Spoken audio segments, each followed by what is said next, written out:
Volkswagen is currently confronting a severe crisis in the electric vehicle sector, and this crisis could potentially have catastrophic consequences, even leading to the permanent closure of the automotive giant. The warning issued by Volkswagen's CEO has sent shockwaves throughout the entire EV industry, signifying a wake-up call of paramount importance. Volkswagen is grappling with a substantial backlash from consumers due to its inability to fulfill its EV commitment. This has led to problems such as workforce reductions, the abandonment of over 350 cars in junkyards, and a significant loss of market share to Tesla within just 1 year. These developments are nothing short of catastrophic and will undoubtedly have a profound impact on the entire automotive industry. In some regions, Volkswagen's sales have plummeted to the point where they've had to halt production altogether. The pressing question is why Volkswagen's CEO is aggressively promoting EVs despite seemingly limited consumer demand. The company's peculiar decision to leave thousands of cars to decay in desert lots has raised eyebrows. Can Volkswagen survive the intense competition in the EV market? This situation is far more complex than it appears on the surface. In reality, Volkswagen, although not eager to let go of internal combustion engines, is compelled to enter the EV market, and this dual focus is incurring immense financial losses. Volkswagen's CEO, Thomas Schiefer, delivered a stern warning to the company's top executives in a widely circulated address, announcing a significant cost-cutting initiative. In this address, he emphasized the urgency of the situation and proclaimed, "The roof is on fire." He stressed that they had allowed costs to spiral out of control in various areas. Volkswagen currently holds the dubious distinction of being the most heavily indebted company globally, with a staggering debt exceeding $192 billion. To put this figure into perspective, it's essential to understand the enormity of the financial challenges Volkswagen faces. To put this colossal debt into perspective, it's almost equivalent to the entire GDP of countries like South Africa or Hungary. However, Volkswagen isn't the sole German automaker grappling with a substantial debt burden. Daimler and BMW, two of Germany's automotive giants, also rank among the world's top 10 most indebted companies, carrying debts of $151 billion and $114 billion, respectively. To compound Volkswagen's challenges, its losses in the automotive sector are on the rise. In the midst of these troubles, the company had to leave approximately 350,000 cars in the desert to deteriorate, but the reasons behind this decision will be unveiled shortly. Nonetheless, Volkswagen's challenges are not solely of internal or operational nature. External market dynamics present their own significant obstacles. Despite a 48% year-over-year surge in all-electric vehicle sales, driven by increasing emissions and safety regulations, Volkswagen's dual focus on traditional and electric vehicles is placing a strain on its resources. Sluggish sales in China, where Volkswagen had to offer substantial discounts on some of its most lucrative models to maintain competitiveness, are adding to the pressure. Furthermore, they plan to introduce more affordable models priced below $25,000, a topic I will elaborate on towards the end of this video. The company's storage of over 300,000 diesel cars serves as a haunting reminder of its controversial practices. This vast automotive predicament with 37 facilities in the United States is a direct consequence of Volkswagen's infamous 2015 emissions scandal. In that scandal, the company was exposed for employing software tricks to manipulate emissions tests. Subsequently, Volkswagen had to grapple with an astonishing $7.4 billion in buyback settlements and the immense challenge of storing the recalled vehicles. These diesel vehicles, now regarded as relics, are scattered across various locations, including a desert near Victorville, California, a former football stadium in suburban Detroit, and an old paper mill in Minnesota. Additionally, the European Union's decision to phase out combustion engines has inflicted further significant losses. What's interesting is that electric vehicles are also encountering challenges.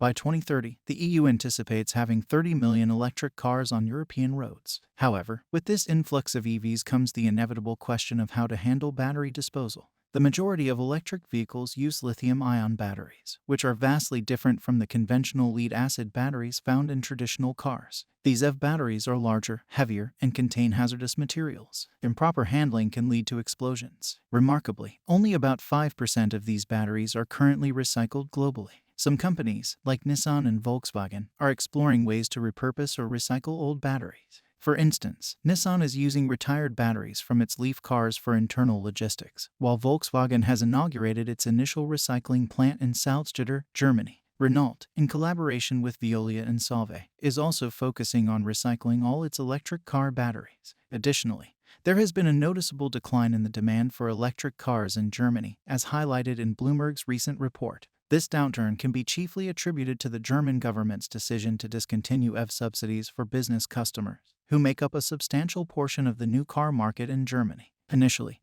this decision prompted a 171% surge in EV sales in August as customers rushed to take advantage of the subsidies before they ceased. However, post-subsidy sales have sharply decreased, impacting Volkswagen notably. This is especially significant for Volkswagen since 70% of the electric cars produced in Salzgitter are purchased by business customers. Consequently, this decline is evident in the reduced production of Volkswagen's ID.3 and ID.4 electric models at its primary EV production facility. Until mid-October, the Zwickau factory will see a suspension of production, and the assembly of the ID.3 at the glass factory in Dresden will also halt for the initial 2 weeks of October. This production cut has substantial ripple effects. Volkswagen has announced the release of 269 temporary workers in Zwickau once their one-year contracts come to an end. The fate of roughly 2,000 more temporary staff is now uncertain. Volkswagen's decision to cancel its plans for a new $2 billion factory in Wolfsburg further underscores the challenges it is grappling with.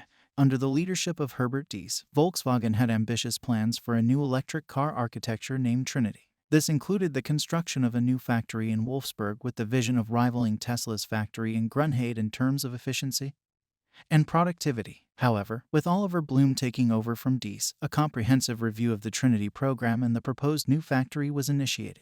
The outcome was a unanimous decision by the 20 members of the Volkswagen Board of Management to abandon the plans for the new factory. Instead, the company intends to boost ID.3 production in 2023 at the Zwickau factory. Additionally, the Wolfsburg factory will be tasked with producing a new all-electric SUV for the high-volume segment starting in 2026. This factory will also continue producing the popular Volkswagen Golf and the next-generation Tiguan. In China, Volkswagen's largest market by revenue, the company was overtaken by BYD as the top-selling car brand earlier this year. This setback prompted Volkswagen to reduce the prices of its ID.3 and ID.4 models in the region, further impacting their profits.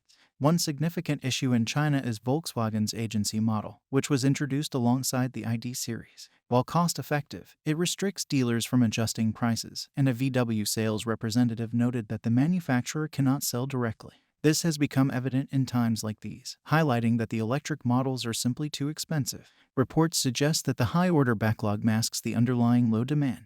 The company confirmed that the production of the new SSP-based EVs would be integrated into the existing and modernized structures of its primary Wolfsburg plant, including the fully modernized paint shop. Volkswagen has strategic plans in place for its electric vehicle lineup.